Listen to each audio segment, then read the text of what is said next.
திருமதி பிரியா, என்னதான் நடந்துச்சு? நாங்க இந்த வீட்டுக்கு வந்து ஒரு 2 வருஷம் இருக்கோம். வீடு பின்னாடி நம்ம வீட்டுக்கு வந்திருக்கோம். அந்த வீட்டுக்கு எனக்கு வந்து பேபி பிறந்து ஒரு 6 மாசம் இருக்கும். அவங்களுக்கு வந்து ஹால்ல படுத்து தூங்கிட்டு இருக்காங்க அவங்க. நான் வந்து சமைச்சிக்கிட்டு இருக்கேன். என்னோட 2 பிள்ளைங்க வந்து ஸ்கூலுக்கு போயிட்டாங்க. மொத்தம் 3 பொம்பளை பிள்ளைங்க எனக்கு. அப்புறம் நாங்க சமைச்சு இருக்கிற டைம்ல வந்து என் மக வந்து பீச்சுன்னு கத்துனாங்க. திடீர்னு எரிச்சு அழுவ ஆரம்பிச்சுட்டாங்க. அந்த 6 மாசம் பேபி அழுந்தோன்னு அப்பயே அவங்கள தூக்கிட்டேன். தூக்குனது கையோட நான் நினைச்சிட்டு அவங்க கீழே பாக்குறேன். அந்த 3-4 சொட்டு ரத்தம் ஊத்தி இருக்குது அந்த நடு ஹால்ல. ரத்தம் ஊத்தி இருக்கு. அப்பதான் ஃப்ரெஷ்ஷா ஊத்தி இருக்குது. அந்த ரத்தம் பிரிச்சு இருக்கு. அந்த ரத்தம் அப்படியே எனக்கு நல்லா எனக்கு அந்த காட்சி இன்ன வரைக்கும் என்னோட கண்ணுக்குள்ளே இருக்கும். அப்போ நான் என்ன பண்ணேன், அவங்கள தூக்கிட்டு நான் நினைச்சேன் அவங்க வாயத்தான் கடிச்சுக்கிட்டாங்க போல இருக்கு. பல்லு முளைக்குது நினைச்சிட்டு அவங்கள ஆ காட்டுங்க சொல்லிட்டு வாயெல்லாம் உள்ளுக்கெல்லாம் பாக்குறேன். ஏதோ ரத்தம் ஏதோ வந்திருக்கான்ட்டு ஒண்ணுமே இல்லை. அவங்க என்ன வேட்டா பாக்குறாங்க. திடீர்னு நான் அப்படி பார்க்கவும் அவங்க இதா எனக்கு அப்படியே ரொம்ப தூக்கி வாரி போட்டுருச்சு. என்ன பண்றதுன்னு எனக்கு தெரியல. என் மேலெல்லாம் செலுத்திடுச்சு. அப்புறம் கொஞ்ச நேரம் அவங்க தூக்கிட்டு நான் எங்கிட்ட அவங்க கூட நடந்துட்டு எங்க ஹஸ்பண்டுக்கு கால் பண்றேன். எங்க ஹஸ்பண்டுக்கு கால் 2 ஹவருக்கு போனே போவே மாட்டேங்குது. நான் எப்படியாச்சும் இந்த மெசேஜ் அவர்கிட்ட சொல்லிடணும்னு பார்த்து யாருமே இல்லை வீட்டுல. நானும் அவங்க தான் இருக்கும். கணக்கா மணி 12:05 மத்தியானம். அப்ப கால் பண்றேன் அவருக்கு ஹஸ்பண்டுக்கு. அவரு போன் எடுக்கவே இல்லை. அதோட நானும் என்னோட போன் கிடைக்க மாட்டேங்குதுக்கா. திடீர்னு அவங்க கால் பண்ணாக்கா அந்த நம்பர் வந்து நாட் இன் சர்வீஸ் இல்லைன்னு சொல்லி பேசிக்கிட்டே இருக்காங்க. அதையே தான் ரிப்பீட் பண்ணி பேசுறாங்க. எனக்கு ரொம்ப அப்படியே ஷோக் ஆயிடுச்சு. அப்ப நான் என்ன பண்ணேன், இது என்னமோ தான் போல இருக்க சொல்லிட்டு அவங்கள கையில வச்சுக்கிட்டு வாஷ்ரூம்ல வந்து தண்ணி ஒதுக்கிட்டு இருந்துச்சு. அப்புறம் நான் என்ன பண்ணேன், அந்த வாஷ்ரூம்ல போயிட்டு தண்ணி அடிக்க பாக்குறேன். எங்க வீட்டு கீழே உள்ள பாத்ரூம்ல வந்து ஒரு சொட்டு ரத்தம் விழுந்துருக்குது. அப்புறம் எனக்கு ரொம்ப இதாயிருச்சு. என்னடா ரத்தம் அப்படி பிரிச்சு இருக்கு அந்த ரத்தம். அப்புறம் நாங்க நினைச்சோம் என்னடா இப்படி சொல்லிட்டு நான் தண்ணி அடைச்சிட்டு எனக்கு ஒரு சந்தேகம் வந்துருச்சு. அப்புறம் நம்ம வீடு வந்து டபுள் ஸ்டோரி வீடு. மேலே ஏறி போயிட்டு நான் என்ன பண்ணேன், எனக்கு வந்து ஒரு சந்தேகம் ஆயிடுச்சு. என்னமோ சம்திங் ராங் இருக்கு இந்த இடத்துல அப்படின்ட்டு மேலே ஏறி போயிட்டு மேல உள்ள பாத்ரூம்ல பாக்குறேன். அங்கேயும் ஒரு சொட்டு ரத்தம் இருக்கு. அப்புறம் அதை நான் தண்ணி ஊத்தி கழுவி விட்டுட்டு எனக்கு ரொம்ப அப்படியே உடம்பெல்லாம் படப்படன்னு ஆட ஆரம்பிச்சிருச்சு. அப்புறம் இன்னொரு வாஷ்ரூம்ல வந்து பாக்குறோம், அங்கேயும் இந்த ரத்தம் இருக்குது. நீங்க நம்ப மாட்டீங்க, கைய காலெல்லாம் ஆடி எனக்கு என்ன பண்றதுன்னு தெரியல. அப்புறம் வெளியே வந்து உட்காந்து நான் அவ்வளவு நேரம் வந்து வெளியே உட்காந்து எங்க ஹஸ்பண்டுக்காண்டி கால் பண்ற போன் கிடைக்கல. அப்புறம் அவர் 2 மணிக்கு வந்தாரு வீட்டுக்கு வந்தோன்னு அவர் சொல்றாரு, எனக்கு மனசு வந்து என்னமோ மாதிரியா இருந்துச்சு, யான்னு தெரியல, எனக்கு வந்து உன்னை பார்க்கணும் தோணுச்சின்னு சொல்லிட்டு வராது வீட்டுக்கு வந்து நான் அவர்கிட்ட கேட்கறேன், என்ன ஆச்சு, ஏன் இவ்வளவு நேரம் என்னதான் பண்ணிக்கிட்டு இருந்தீங்க அப்படின்ட்டு. உடனே சொல்றாரு, எனக்கு தெரியல, ஏன் தெரியுன்னு தெரியல, போன் வந்து கிடைக்க மாட்டேங்குது, என்ன ஆச்சுன்னு தெரியல அப்படின்ட்டு. அப்புறம் நானும் என்ன பண்ணிட்டேன், அவரை கூட்டிட்டு போயிட்டு அந்த இடத்துல நான் காமிச்சேன் ரத்தத்தை. இங்க பாருங்க, இது ரத்தம் காஞ்சி போய் அப்படியே அந்த ரத்த வாடை அப்படி அடிக்குது. என் வீட்டுக்காரும் பார்த்து ரொம்ப ஷோக் ஆயிட்டாரு. என்ன பண்றது ஏது பண்றது உங்களுக்கு ஒண்ணுமே புரியல. அப்புறம் நான் அவர்கிட்ட சொன்ன, பரவாயில்ல ரத்தத்தை தொடச்சி வந்து வீசிடுங்க அப்படின்ட்டு தொடச்சி நாங்க வந்து வீசியாச்சு. வீசிட்ட கையோட எனக்கு வந்து ஒரு மாதிரியாவே இருந்துச்சு. என்னடா திடீர்னு எப்படி இந்த மாதிரி வந்திருக்கும் அப்படின்ட்டு. அப்புறம் நான் நல்லா சாமியெல்லாம் கும்பிட்டு பூஜையெல்லாம் போட்டு அதோட கொஞ்ச நாள் ஓடிக்கிட்டு இருந்துச்சு. அதுக்கப்புறம் தான் இன்னும் கூட சம்பவம் வர ஆரம்பிச்சது. அப்புறம் நாங்க ஒரு இடத்துல போய் சாமி பார்த்தோம். அப்ப அவங்க சொன்னாங்க, மேபி உங்களுக்கு யாராச்சும் ஏவல் செஞ்சிருப்பாங்க அப்படின்னு சொன்னாங்க. ஆனா அவங்களும் சரியான என்ன சொல்றாங்க, சரியான பாதை எங்களுக்கு அமைக்கல. அவங்களும் எப்படி, அதாவது எப்படின்னா தூங்கிக்கிட்டு இருக்கிற நேரத்துல நம்ம இப்ப திரும்பி தானே படுப்போம் நம்ம. அப்ப திரும்ப டைம்ல எனக்கு எகுத்தாப்புல கருத்து உருவமா நிக்கிது. எனக்கு அதை பார்த்தோன்னே என்னடா இது சரி சொல்லிட்டு நான் படுத்துட்டேன். இங்க திரும்பி படுக்கிறேன், என்ன அமுத்த ஆரம்பிக்குது. ஆனா என்கிட்ட தான் ரொம்ப வரும். அது வந்து என்னை வந்து அமுத்த ஆரம்பிக்கும், என் பக்கத்துல வந்து படுக்கும். எப்படின்னாக்கா நாங்க படுத்துருப்போம், நானே என்னோட 6 மாச குழந்தை, எங்க ஹஸ்பண்ட் 3 பேர் படுத்திருப்போம். அப்ப கட்டில் வந்து நான் தான் திரும்பி இங்க நிற்பேன், திரும்பி படுப்பேன். கொஞ்ச நேரம் போட்டு கட்டில் ஆடும். நானே என்னோட தலையை மட்டும் திருப்பி என் வீட்டுக்கு திரும்புறாரான்னு பாப்பா. ஆனா அவர் நிறைய சத்து படுத்திருப்பாரு. கட்டில் மட்டும் ஷேக் பண்ண ஆட ஆரம்பிக்கும். அது வந்து அதோட என்ன சொல்லுவாங்க, ஆத்திரமா வந்து அது வந்து எங்கிட்ட வந்து இது பண்ணும், காட்ட எங்கிட்ட வந்து நான் வந்து இங்கதான் இருக்கேன் அப்படின்ட்டு. அப்புறம் ரொம்ப இடத்துல போய் நாங்க போய் பார்த்தோம். அதுவும் சரிப்பட்டு வரல. அப்புறம் கொஞ்ச நாள் அப்படியே ஓடிக்கிட்டு இருந்துச்சு. மகளும் வாழ்ந்துட்டாங்க. நான் இன்ன வரைக்கும் அந்த வீட்டை தான் இருக்கிறேன். என் கண்ணுக்கு மட்டுமே தெரிஞ்ச அந்த உருவம் வந்து என்னோட 2வது மகளுக்கு வந்து பார்க்க ஆரம்பிச்சாங்க. என்ன சொன்னாங்க? அவங்களுக்கு என்ன வயசு? அவங்களுக்கு வந்து 11 வயசு. இந்த வருஷம் 11 வயசு அவங்களுக்கு வந்து. ஆனா இப்ப வரைக்கும் அவங்க பாத்துக்கிட்டு இருக்காங்க. லாஸ்ட் மந்த் கூட அவங்க பார்த்தேன்னு சொன்னாங்க. இப்படி அப்புறம் இவங்க என்ன பண்ணாங்க, கருப்பு கலர் உருவம் வந்து அவங்க பக்கத்துல உட்கார்ந்து இருப்பாங்களாக்கா. அவங்க அந்த பெட் இருக்குல்ல, சோ அங்க வந்து உட்கார்ந்து இருப்பாங்க. இவங்க திரும்பி படுக்கிறப்ப வந்து அக்காவும் அவங்களும் படுக்கிற டைம்ல வந்து அவங்க பக்கத்துல உட்காந்துருப்பாங்க. கால் மாட்டில வந்து உட்கார்ந்து இருப்பாங்க அவங்க வந்து. அப்புறம் நடக்கிற மாதிரி, போற மாதிரி, வர மாதிரி, அவங்களையே முறைச்சு பாக்குற மாதிரியே அந்த கருப்பு உருவம் வந்து தெரியும் அவங்களுக்கு வந்து. அப்ப நான் என்ன பண்ணேன், எனக்கு ஆத்திரம் வந்துருச்சு. நான் வந்து என்ன பண்ணிட்டேன், ஏத்திட்டேன் அவங்கள வந்து. சரி நீங்க இருக்கிறாண்டா இந்த இடத்துல இருந்துட்டு போயிருங்க, பட் எங்க கண்ணு மண்ணுக்கு மட்டும் காட்டாதீங்க, என் பிள்ளைங்க எல்லாம் ரொம்ப பயப்படுறாங்க அப்படின்ட்டுங்க. அப்பயும் அவங்க நாங்க சொல்றது இது பண்ணல. அப்புறம் நாங்க திருப்பியும் போய் சாமியை பார்த்தோம் ஒரு இடத்துல. அப்படியே இந்த பந்திங் வரைக்கும் போயிருந்தோம் சாமியை பாக்குறதுக்கு. அப்படி லைன்ல இருங்க, பாட்டுக்கு பிறகு என்ன நடந்துச்சுன்னு பேசுவோம். இது மர்ம தேசம். மர்மமான சம்பவத்தை நீங்களும் எங்களோடு பகிர்ந்துக்கணும்னு நினைச்சீங்கன்னா வாட்ஸ்அப் பண்ணுங்க 6491333333. உங்க பெயர் அதுக்கப்புறம் #MD அப்படின்னு டைப் பண்ண மறந்துடாதீங்க. மர்ம தேசத்தில் இடம்பெற்ற கதைகளை மீண்டும் கேட்கணும் அப்படின்னு நினைச்சீங்கன்னா ஷாக் என்ற ஆப்லயும் இருக்குங்க. SYOK லாங்குவேஜ் செட்டிங் தமிழ்னு செட் பண்ணுங்க. சர்ச் பட்டன்ல மர்ம தேசம்னு டைப் பண்ணுங்க. ஷாக் காஸ்ட் பக்கத்தில் மர்ம தேசத்தில் இடம்பெற்ற எல்லா கதையும் நீங்கள் கேட்கலாம். ராகாவில் மர்ம தேசம்.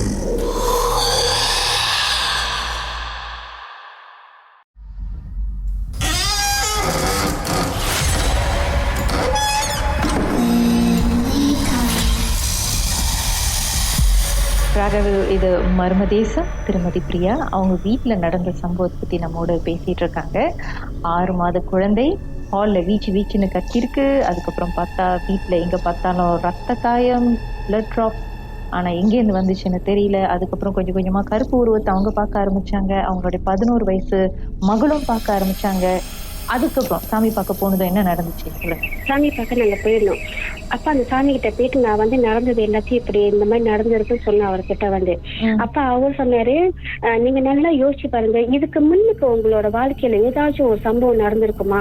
அதாவது நீங்க வந்து யாராச்சும் அடிபட்டிருக்காங்களோ, அப்படி இல்லைனாக்கா உங்களுக்கு ஏவல் செய்யற மாதிரியும் யாராச்சும் இருக்கிறாங்கன்னு கேட்டாங்க. அப்புறம் நாங்க சொன்னோம், எங்களுக்கு வந்து அந்த மாதிரி யாரும் இல்ல அப்படின்ட்டுன்னு. அப்ப கேட்டாங்க எவ்வளவு நாளா இருக்குது அப்படின்ட்டுன்னு இந்த உருவம் வந்து. நாங்க சொன்னோம், நாங்க இந்த வீட்டுக்கு வந்ததுல இருந்து இந்த மாதிரி நாங்க பார்க்க ஆரம்பிச்சோம் அப்படின்ட்டு. அப்புறம் அவரும் சாங்கியெல்லாம் செஞ்சு என்னமோலாம் கொடுத்தாங்க அவங்க வந்து.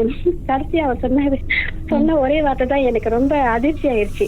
இதே மத்த பொண்ணா இருந்திருந்தாக்கா அவங்க நேரம் எப்படி இருந்திருப்பாங்கன்னு எனக்கு தெரியலமா. ஆனா நீ இவ்வளவு தைரியமா இருக்குன்னு என்னாலேயே யூகிக்க முடியல அப்படின்னு சொன்னாரு அவர் வந்து. சொல்லிட்டு எனக்கு வந்து அவர் ஒரு இது கொடுத்தாரு, கனி கொடுத்தாரு. அதை வந்து நீங்க வந்து தலைமாட்டில வச்சு நீங்க வந்து படுங்க அப்படின்ட்டு. அந்த உருவம் யாரு என்ன ஏதுன்னு தெரியல. விசாரிச்சு பாத்தீங்களா? இன்ன வரைக்கும் யாருனாலையும் அந்த உருவத்தை வந்து கண்டுபிடிக்க முடியல. ஆனா இன்ன வரைக்கும் அந்த உருவம் இந்த வீட்டிலேயே தான் இருக்கு. அப்பப்ப உங்க கண்ணுக்கு தெரியுது சொல்லுங்க.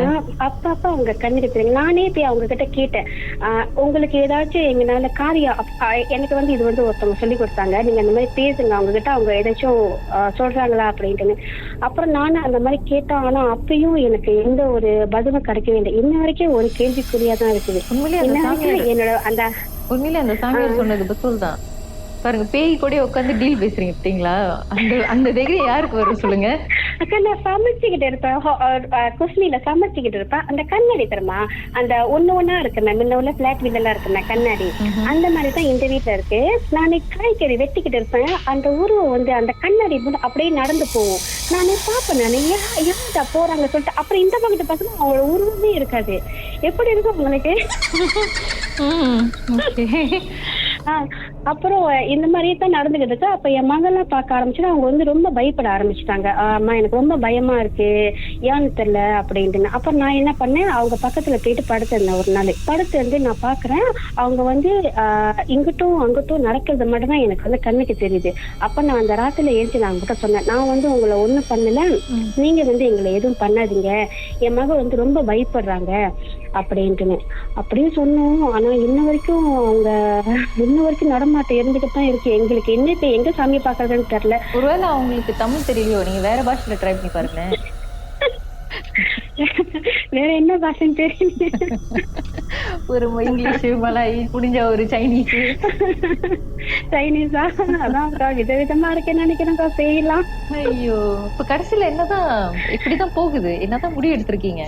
கடைசியா ஒரு இடத்துல நாங்க போயிட்டு என்ன பண்ணோம், ரொம்ப மண்டிட்டு ஒரு சாமி இடம், அது எங்க கிட்ட சொன்ன ஒரு கோயில் ஒரு காட்டு உள்ள இருக்குன்னு சொன்னாங்க. அங்க நீங்க போங்க, போயிட்டு நல்லா மண்டிட்டு வேண்டிக்குங்க. ஏன்னா என்னோட மக பாக்குறது அவங்க அப்பா சொன்னது அவங்க அப்பானால ஏத்துக்க முடியல. அதை அப்ப அவரு ரொம்ப பயப்பட ஆரம்பிச்சிட்டாரு, என்ன பிள்ளைங்க பாக்குதுங்க அப்படின்ட்டுன்னு. அப்புறம் ஒரு காட்டு உள்ளுக்கு ஒரு கோயில் இருக்குன்னு சொல்லியிருந்தாங்க. அப்ப நாங்க அந்த கோயிலுக்கு போயிருந்தோம். நாங்க 2 பேரும் மண்டி போட்டு அந்த இடத்துல வேண்டியது. எங்களுக்கு வேற என்ன செய்யறதுன்னு தெரியல. எங்களுக்கு எப்படி அதை வெளியாக்குறதுன்னு எங்களுக்கு தெரியல. எந்த இடத்துக்கு போனாலும் யாருமே எங்களுக்கு கணக்கான ஒரு இது கொடுக்கவே இல்லை. நாங்க 2 பேரும் ரொம்ப மண்டிட்டு அந்த தெய்வத்துக்கிட்ட அழுந்து நாங்க வேண்டிட்டு நாங்க அந்த இடத்துல அப்புறம் கொஞ்சம் கொஞ்சமா ஆனா நம்மளுக்கு தெரியுது. ஆனா முன்ன மாதிரி நிறைய வரல, கொஞ்சம் கொஞ்சமா ரிலீஸ் பண்றாங்க. அவங்க வர மாட்டேங்கிறாங்க ரொம்ப. ஆனா அப்படி இருந்தும் போன மாசம் என் மக சொன்னாங்க, பக்கத்துல நிக்கிறாங்கம்மா என் பக்கத்துல, எனக்கு பயமா இருக்கு அப்படின்னு சொன்னாலும் எங்களுக்கு ரொம்ப ஷாக் ஆயிடுச்சு. என்ன செய்யறது எங்களுக்குன்னு தெரியாம நாங்களே முடிச்சுக்கிட்டு இருக்கோம். ஐயோ, உங்களோட போயிடுச்சுனாலே அதே ஒரு ஸ்ட்ரெஸ் தான். பசங்களுக்கும் தெரியுதுன்னா அப்பா அதோட சைல்ட்ஹுட்டே ரொம்ப மிரண்டு போயிடும். ஏன்னா என்னோட பெரிய மகளுக்கு 14 வயசு, அவங்களுக்கு தெரியலன்னு சொன்னாங்க. இந்த 2வது மக தான் 11 வயசு. அவங்க போன வருஷத்துல இருந்து பாத்துட்டு இருக்காங்க, 10 வயசுல இருந்து. அவங்க பாத்துட்டு அவங்க சொல்றாங்க, கண் இப்படி இருக்கு, மூக்கு இப்படி இருக்கு, நீட்டு முடியா இருக்கு, அவங்களுக்கு கருப்பு உருவம், ஒரே கருப்பா இருக்கு அவங்களுக்கு. அவங்க தலை திரும்பி அவங்கள பாக்குறதெல்லாம் அவங்க பாக்குறப்ப அவங்க ரொம்ப பயப்படுறாங்க, அவங்க ரொம்ப பயந்தாங்க. நம்மளே ஆடி போயிருவோம். ஒரு சின்ன பிள்ளைனா எப்படி இருக்கும் அது? அதுதான் எனக்கும் என்ன பண்றது எனக்கும் தெரியல. கடவுளை விட்ட வழியா இன்ன வரைக்கும் கடவுளை தான் வேண்டிக்கிட்டு தான் இருக்கிறோம். அதுக்கான தீர்வு என்ன, ஆனா நாங்க எடுத்துக்கிட்டு தான் இருக்கிறோம். அங்கங்க போய் சாமியை பாக்குறோம், அந்த இதை எடுத்து தெளிக்கிறோம். ஆனா மறுபடியும் போகுது, அது மறுபடியும் வருது. ஏன் எதுக்குன்னு ஒண்ணும் புரிய மாட்டேங்குது.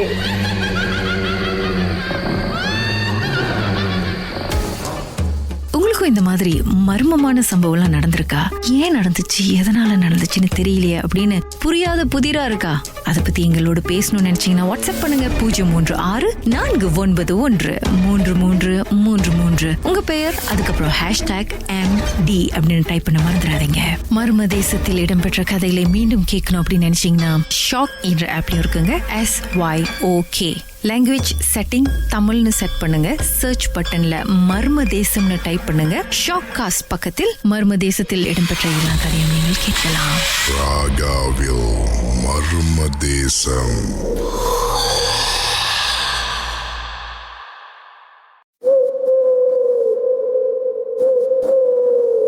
ராகவில் இது மர்ம தேசம். திரு சைமன், எந்த பேய பாத்தீங்க நீங்க? ஓகே, ஸோ என்னோட எக்ஸ்பீரியன்ஸ் இது ஆக்சுவலி ஜப்பான்ல நடந்தது. ஓகே, ஸோ ஜப்பான்ல நடக்கிறப்ப இட் வாஸ் ஆல்மோஸ்ட் இயர் 2002-2003 அந்த மாதிரி இருக்கும். ஸோ அப்ப நடந்தப்ப ஆக்சுவலி என்ன நடந்துச்சுன்னா, அங்க அது ஒரு ஸ்கிராப் யார்ட் மாதிரி. ஸோ நம்ம யூஸ் ஸ்பேர் பார்ட்ல வேலை செய்யறோம். ஸோ அங்க நம்ம வேலை செய்யறப்ப ஸோ ஆக்சுவலி அங்க இந்த ஸ்பேர் பார்ட் காடிலாம் வச்சிருப்பாங்க. ஸோ என்ன நடக்கும்னா, அது மோஸ்ட்லி லைக் ஆக்சிடென்ட் ஆகின கார்ஜெலாம் வச்சிருப்பாங்க. ஸோ நம்ம எல்லாம் அது டிஸ்மெண்டலிங் அந்த மாதிரி ஜாப். ஸோ இது என்னன்னா, நம்ம வீடு ஆக்சுவலி அந்த யார்ட் பக்கத்திலேயே இருக்கும். ஸோ இந்த சம்பவம் நடந்தப்போ ஒரு நாள் என்ன நடந்துச்சுன்னா, ஆக்சுவலி அந்த இடத்துல காடிய வச்சிருந்தாங்க. ஒரு ஃபியூ காடி வச்சிருந்தாங்க. அதுல one of the car accident car. So இந்த காடி ஒரு 1 வீக்கா அங்கேயே இருந்துச்சு நம்ம வீட்டு பக்கத்துலேயே. ஸோ அதுல பிளட் ஸ்டெயின்லாம் இருந்துச்சு.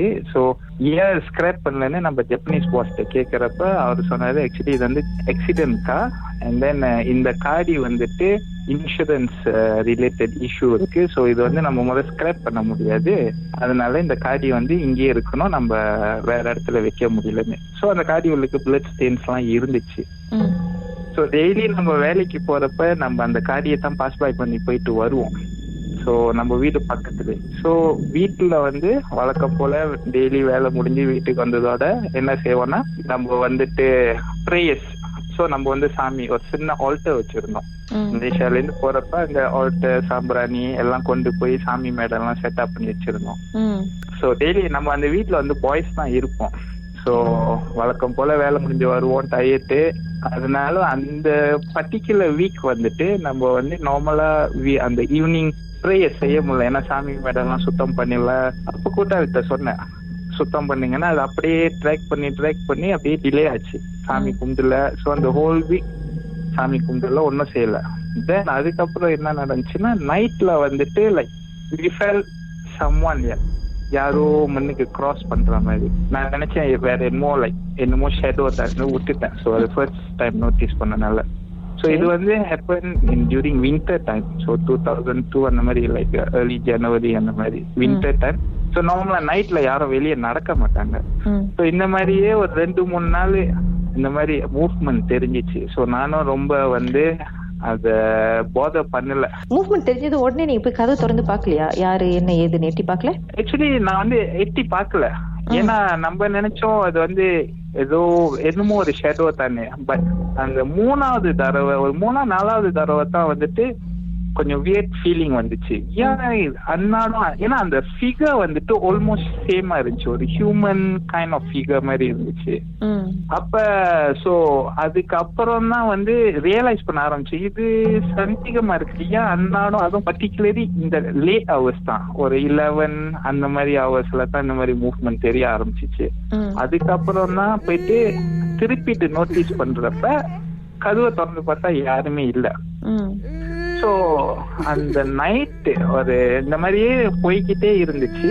தென் அப்புறம் வந்துட்டு கிச்சன்ல வந்துட்டு நம்ம வந்து லைக் பேட் ஸ்மெல் அடிக்க ஆரம்பிச்சிச்சு நம்ம கிச்சன்ல இருந்து. ஸோ என்ன ஏன் பேட் ஸ்மெல் வருதுன்னு சொல்லிட்டு அந்த டஸ்ட்பின் எல்லாம் போய் செக் பண்ணோம். லைக் லெஃப்ட் ஓவர்ஸ் ஃபுட்லாம் வீசிட்டு மாதிரியான எல்லாம் செக் பண்ணோம். எல்லாம் வீசி இருக்கு. அப்ப கூட்டாளிட்ட சொன்னேன், லைக் ஏதாவது டர்ட்டி க்ளோத்ஸ் இருக்கா, துவைக்க போட்டுட்டீங்களா இல்லையான்னு. ஸோ எல்லாம் எதுவுமே இல்லையா, கிளீனா இருக்குன்னு. அப்புறம் வந்து அந்த ஸ்மெல் வந்து எப்படின்னா லைக் ராட்டன் லைக் காப்ஸ் இருக்குல்ல, அந்த டெட் பாடி அந்த மாதிரியான ஸ்மெல் நம்மளுக்கு வர ஆரம்பிச்சிச்சு. ஸோ தேடினோம், அங்கங்க தேடினோம், நம்மளுக்கு தெரியல. நம்ம என்ன நினைச்சோம்னா ஏதோ பூனை இல்ல நாயும் ஏதோ செத்து கிடக்கு. ஏன்னா வின்டர் டைம்ல நார்மலா இந்த மாதிரி நடக்கும் எப்ப. ஸோ ஏதாவது செத்து கிடச்சுன்னா லைக் ஏன்னா வின்டர்ல ஃப்ரோசன் ஆயிரும். ஸோ அந்த ஸ்மெல் வந்து கொஞ்சம் லேட்டா வர ஆரம்பிக்கும். அந்த மாதிரி நினைச்சோம். வீட்டை சுத்தி தேடணும், ஒண்ணுமே இல்ல. நம்மளுக்கு தெரியும் அந்த ஏரியால வந்து எந்த ஒரு அனிமல்ஸ் மூவ்மெண்ட்டும் இல்ல. ஏன்னா நம்ம ரொம்ப நாள் அந்த ஏரியாவுக்கு போறோம். ஸோ இதே மாதிரி ஒரு போயிட்டே இருந்துச்சு. அப்புறம் வந்து நாள் பட வந்து வீட்டு உள்ளுக்கு வந்து அந்த நடமாடுற சத்தம் எல்லாம் கேட்க ஆரம்பிச்சிச்சு. ஆளு நடக்குது. சாரிங்க, ஒரு நிமிஷம் அப்படியே லைன்ல இருங்க. பாட்டுக்கு பிறகு மேலும் பேசுமே என்னதான் நடந்துச்சுன்னு. மர்மமான சம்பவத்தை நீங்களும் எங்களோடு பகிர்ந்துக்கணும்னு நினைச்சீங்கன்னா வாட்ஸ்அப் பண்ணுங்க 0364413333. உங்க பெயர் அதுக்கப்புறம் #MD அப்படின்னு டைப் பண்ண மறந்துடாதீங்க. மர்ம தேசத்தில் இடம்பெற்ற கதைகளை மீண்டும் கேட்கணும் அப்படின்னு நினைச்சீங்கன்னா ஷாக் என்ற ஆப்லயும் இருக்குங்க.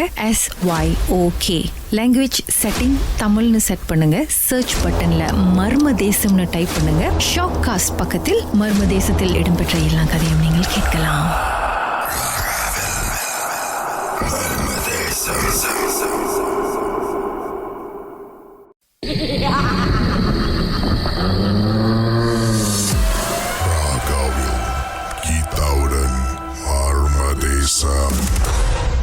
சொல்லுங்க, அதுக்கப்புறம் என்ன நடந்துச்சு? சோ இந்த நடமாட்டம் நடக்கிறப்ப ஏன்னா நம்ம இருந்த அந்த வீடு வந்து கொஞ்சம் பழைய வீடுனால சோ நார்மலா நடந்தாலே வந்துட்டு சத்தம் கேட்கும். ஏன்னா இதுக்கு முன்னுக்கு நம்ம நினைச்சா நம்ம கூட்டாளி தான் நடக்கிறாங்க. சோ நைட் டைம்ல நான் சொன்னது வந்து ஏன்னா வின்டர்ல இந்த வின்டர் டைம்ல நார்மலா என்னன்னா நம்ம வந்து லைக் வாஷ்ரூம் போறதுக்கு வெளியே போறதுக்கு எல்லாம் வந்து ரொம்ப கோலா இருக்கும்னு மூவ்மெண்ட் குறைவா இருக்கும். ஸோ அப்ப நான் முதல்ல நினைச்சேன் நம்ம ஃப்ரெண்ட் நான் போனாருன்னு. அப்ப நம்ம ஃப்ரெண்ட் அது வந்து ஒரு ரூம் தான், ஒரு ரூம்ல 2 பேரும் பக்கத்துல படுத்திருந்தோம். ஸோ பார்த்தேன் லைக் இருட்டா இருந்தப்ப நான் ரொம்ப தெரியல கூட்டாளி இருந்தாதான் இல்லையான்னு தெரியல, நம்மளுக்கு நல்ல தூங்கியாச்சு. அந்த நட சத்தம் வந்து ஒரே இடத்துல ஃபியூ டைம்ஸ் நடக்க ஆரம்பிச்சுட்டாங்க. நடந்துகிட்டே இருக்கிறப்ப அந்த சத்தம் வந்து அந்த ஸ்டெப் வந்து கொஞ்சம் ஹார்ஷா ஃபீல் பண்ணுச்சு, லைக் ரஃப்பான ஸ்டம்பிங் சவுண்ட். மறுநாள் காலையில வந்து கூட்டாளிட்ட கேட்டேன், நீ இந்த மாதிரி ஏதாவது சத்தம் ஃபீல் பண்றேன்னு. அவர் சொன்னாரு, இல்ல நான் எதுவுமே எனக்கு ஒன்றும் விளங்கல. அப்ப நான் சொன்னேன், ஒரு பாஸ்ட் ஃபியூ வீக்ஸா வெளியில நடக்கிற மாதிரி ஏதாவது நோட்டீஸ் பண்ணியான்னு. அவர் சொன்னாரு, இல்ல நான் எதுவும் நோட்டீஸ் பண்ணல, ஆனா பட் அந்த ஸ்மெல் இருந்துச்சுன்னு அவர் சொன்னாரு. அந்த பேட் ஸ்மெல். அப்பதான் அந்த டஸ்ட்பின் தேடினோம். ஸோ அதுதான் எனக்கு இருந்துச்சு, மற்றபடி எனக்கு என்ன ஃபீல் பண்ணல. அப்ப நான் அவர்கிட்ட சொன்னேன், ராத்திரில யாரோ மூவ் பண்ற மாதிரி இருக்கு, ஆனா நான் பார்த்தேன், நான் நினைச்சேன் நீங்க தான் போனீங்கன்னா, நான் நீங்களும் இல்லை, ஆனா யாருன்னு தெரியலன்னு. ஸோ அவர் சொன்னாரு, அது ஒன்றும் இருக்காது அதுன்ட்டு. அப்ப நான் அவர்கிட்ட வந்து சொன்னேன், இது பாருங்க நம்ம ஒரு வாரமா சாமியே கும்பிடல வீட்டுல. ஸோ இது வந்து நம்ம ஒரு கல்ச்சராகவே வச்சுருந்தேன்னா அது வந்து ரொம்ப கொஞ்சம் பேட் எனர்ஜி ஏரியா, ஒரு ஸ்கிராப் யார்ட்டு. ஸோ இதனால நம்ம வந்து ப்ரேயர் செஞ்சுட்டே இருப்போம் நட ஈவினிங். நான் சொன்னேன், இன்னைக்காவது சாமி கும்பிடுவோம்ல, ஒன்றும் இருக்காதுன்னு. ஸோ வழக்கம் போல அந்த நைட் வேலை முடிஞ்ச வந்து டயத்துல மறந்தாச்சு, படுத்துட்டோம். ஸோ அந்த நைட் வந்து கொஞ்சம் சீரியஸ் ஆக ஆரம்பிச்சிச்சு. என்னன்னா, நான் வந்து காலு கிட்ட வந்து என் கால் மேல வந்து யாரோ அமுக்கிற மாதிரி, அதாவது என்னோட காலு மேல கால் வந்து பாரமா இருக்கு, என்னோட காலு மூவ் பண்ண முடியல. ஸோ நான் நினைச்சேன், ஏன்னா விண்டர்ல படுத்திருக்கோம், நல்ல காலு வந்து என்னாச்சுன்னா கபாஸ் ஆச்சுன்னு நினைச்சேன். ஸோ அப்புறம் பார்த்தேன், ஆக்சுவலி இல்ல, என்னமோ ஒன்று அப்படியே ஹெவியா ஃபீல் பண்ண ஆரம்பிச்சிச்சு. தென் அதுக்கப்புறம் தான் வந்துட்டு மேல உட்காந்து அப்படியே ஃபீலிங் ஆரம்பிச்சிச்சு. ஸோ இந்த அமுத்துற ஃபீலிங் வர ஆரம்பிச்சதோட அந்த நைட் ரொம்ப ஸ்ட்ரகிள் பண்ணேன். ஆக்சுவலி நான் கத்துறேன், கூட்டாளிட்ட திரும்புறேன், ஒண்ணுமே அவருக்கு ஒண்ணுமே விளங்கல. ஆக்சுவலி அவர் வந்து ரொம்ப கிட்ட டிஸ்டன்ஸ்ல தான் இருக்காரு, பட் அவருக்கு விளங்கவே இல்லை. ஸோ அமுத்தி ரொம்ப ஸ்ட்ரகிள் பண்ணேன். ஸோ ஸ்ட்ரகிள் பண்ணி அப்பதான் வேண்டாத தெய்வம் இல்லை, மனசுல இல்ல என்னென்னமோ சாமி ப்ரேயர்ஸ் என்னென்னமோ பண்றேன். தென் அதுக்கப்புறம் அந்த வெண்ட் அவே. பட் அது போறப்பதான் அப்பதான் ஆக்சுவலா நான் நோட்டீஸ் பண்ணேன், அந்த ஷேடோ என்னை விட்டு அந்த லைக் அந்த ஹெவி ஃபீலிங் போறப்பதான் அந்த ஷேடோ வந்து வெளியே நான் நோட்டீஸ் பண்றேன். ஸோ அதை நோட்டீஸ் பண்றப்பதான் எக்ஸாக்ட்லி நான் அந்த ஒரு வாரத்துக்கு இந்த ஹோல் வீக் நான் பார்த்த ஷேடோவும் அந்த ஷேடோவும் ஒரே ஃபிகர் ஷேப்ல இருக்கு. அது வந்து அது அப்படியே அந்த ஏரியாலேயே சுத்திக்கிட்டு இருக்கு. அந்த விடிஞ்ச கையோட 10 வரைக்கும் மேல சீரியஸ் ஆச்சுன்னு சொல்லி என் ஜப்பனீஸ் பாஸ்ட போய் பேசினேன். சொன்னேன், இந்த மாதிரி இந்த ஹோல் ஒரு பாஸ்ட் 1-2 வீக்ஸா இந்த மாதிரி இன்சிடென்ட் ராத்திரில நடந்துகிட்டு இருக்கு. ஸோ டே பை டே அது வந்து ரொம்ப வேர்ஸ் ஆகிக்கிட்டு இருக்கு. அது வந்து என்னோட ஃப்ரெண்டை ரொம்ப இஃபெக்ட் பண்ணுது. அண்ட் தென் அப்பதான் வந்து நம்மள ஜப்பனீஸ் பாஸ் வந்து சொன்னாரு, இது வந்து எனக்கு சந்தேகமா இருக்கு, அப்நார்மல் இஷ்யூவா இருக்கு, இது வந்து நார்மல் இல்ல. அங்குள்ள ஜப்பனீஸ்ல அவங்களோட பிலீஃப் பிரகாரம் அங்குள்ள சாமியார் மாதிரி இருப்பாங்க, கூட்டிட்டு வந்து தென் அவங்க ritual way, Japanese way of prayers செஞ்சாங்க. ஸோ ப்ரேயர் செஞ்சது அப்பதான் நம்மளுக்கு தெரிய வந்துச்சு. ஆக்சுவலி த மெயின் ரீசன் என்னன்னா, ஆரம்பத்துல சொன்னால ஒரு ஆக்சிடென்ட் காடி, அடிப்பட்ட காடி அங்க இருக்குன்னு. ஆக்சுவலி அந்த ரீசன் வந்து அதுதான், அந்த அடிப்பட்ட நம்மளுக்கு வந்து ஆரம்பத்துல தெரிஞ்சது வந்து அது அடிப்பட்டு ரத்தக்காரம் இருந்துச்சு, அடிப்பட்டு அவ்வளவுதான் நம்மள்ட்ட சொன்னாங்க. பட் ஆக்சுவலி என்னன்னா அது வந்து ஒரு ஃபேட்டல் ஆக்சிடென்ட், இறந்து போயிட்டாங்க. எஸ், அந்த காடி ஒன்னு டிரைவரும் அந்த பேசஞ்சரும் 2 பேரும் இறந்து போயிட்டாங்க. பட் ஆரம்பத்துல நம்ம கேட்டப்ப வந்து நம்ம பயந்துருவோம், ரொம்ப சீரியஸா இருக்கும்னு சொல்லிட்டு அவங்க ஜெஸ்ட் இது வந்து ஒரு ஆக்சிடென்ட் தான். அப்ப நம்ம கேட்டப்ப ரத்த கரெல்லாம் இருக்கு இல்ல, அவங்க வந்து ரொம்ப டீட்டெயிலா சொல்லல. ஸோ இதெல்லாம் நடந்ததுக்கு அப்புறம் தான் அவங்க சொல்ல அப்பதான் சொன்னாங்க, ஆக்சுவலி இந்த காடி வந்துட்டு ஒரு fatal accident. So driver and passenger 2 பேருமே ஸ்பாட் அவுட்டு இறந்துட்டாங்க. ஸோ அதனாலதான் இந்த காடி வந்து நம்ம வச்சிருக்கோம். ஸோ இது வந்து அந்த ஆத்மா தான் வந்துட்டு எங்க போறதுன்னு தெரியாம தள்ளாடிக்கிட்டு இங்க வந்திருக்கு. அப்புறம் பிரேயர்ஸ் பண்ணி கிளியர் பண்ணிட்டாங்களா? அப்புறம் ப்ரேயர்ஸ் பண்ணி அப்புறம் அந்த இதெல்லாம் வெளியாக்கி கிளியர் பண்ணி அந்த கார்டையும் வந்து இம்மீடியட்டா கொண்டு போய் ஸ்கிராப் பண்ணியாச்சு. ஸோ இதுதான் வந்து நம்மளோட பர்சனல் எக்ஸ்பீரியன்ஸ். மர்மமான சம்பவத்தை நீங்களும் எங்களோடு பகிர்ந்துக்கணும்னு நினைச்சீங்கன்னா வாட்ஸ்அப் பண்ணுங்க 0364333333. உங்க பெயர் அதுக்கப்புறம் #MD அப்படின்னு டைப் பண்ண மறந்துடாதீங்க. மர்ம தேசத்தில் இடம்பெற்ற கதைகளை மீண்டும் கேட்கணும் அப்படின்னு நினைச்சீங்கன்னா ஷாக் என்ற ஆப்ல இருக்குங்க. SYOK லாங்குவேஜ் செட்டிங் தமிழ்னு செட் பண்ணுங்க. சர்ச் பட்டன்ல மர்ம தேசம்னு டைப் பண்ணுங்க. ஷாக் காஸ்ட் பக்கத்தில் மர்ம தேசத்தில் இடம்பெற்ற எல்லா கதையும் நீங்கள் கேட்கலாம்.